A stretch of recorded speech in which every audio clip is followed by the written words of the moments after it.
Thank you, Madam Deputy Speaker.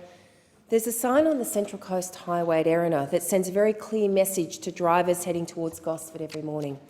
It says, "Police say no to domestic violence, and so should you."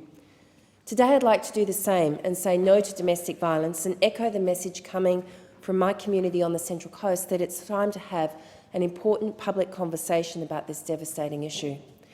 Madam Deputy Speaker, last week was Domestic Violence Awareness Week on the Central Coast, and one of the major events yesterday was Walk the Talk in Gosford. Almost 300 people joined together to walk from Brian McGowan Bridge down to the Sailing Club in what many have described to me as a poignant moment of solidarity in our community.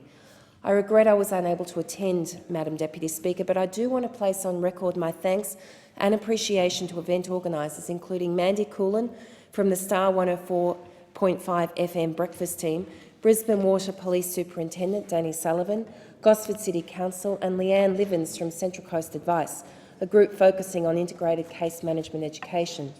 Josie Polar, a student from Lisero, shared her story from the perspective of being a survivor.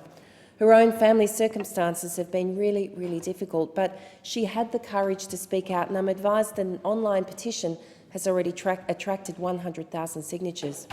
Joshua Townsend, a student from St Edward's Catholic College in East Gosford, also spoke out last night, and he made a strong point that we just can't turn away from this issue because it's too hard.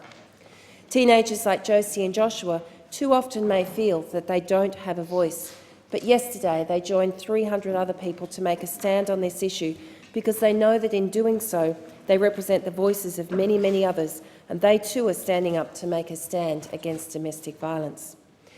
When yesterday's marches reached the Gosford Sailing Club, a ceremony was held to commemorate the victims who have died at the hands of their partner across Australia in 2015.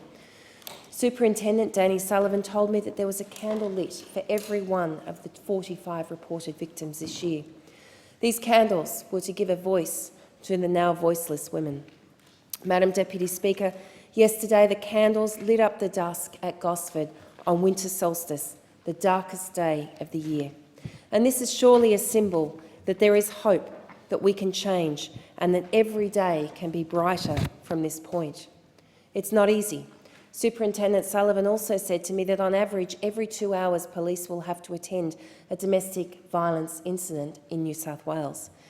And I'm pleased to say that this coalition government has made this issue a national priority. The Council of Australian Governments has agreed to implement in 2015 a National Domestic Violence Order Scheme, National Perpetrator Standards and to address technology-facilitated abuse. And the Prime Minister's Advisory Panel, including Australia of the Year Rosa Batty, will immediately begin advising COAG on practical ways to address violence, as well as a $30 million national campaign. I commend these initiatives to them.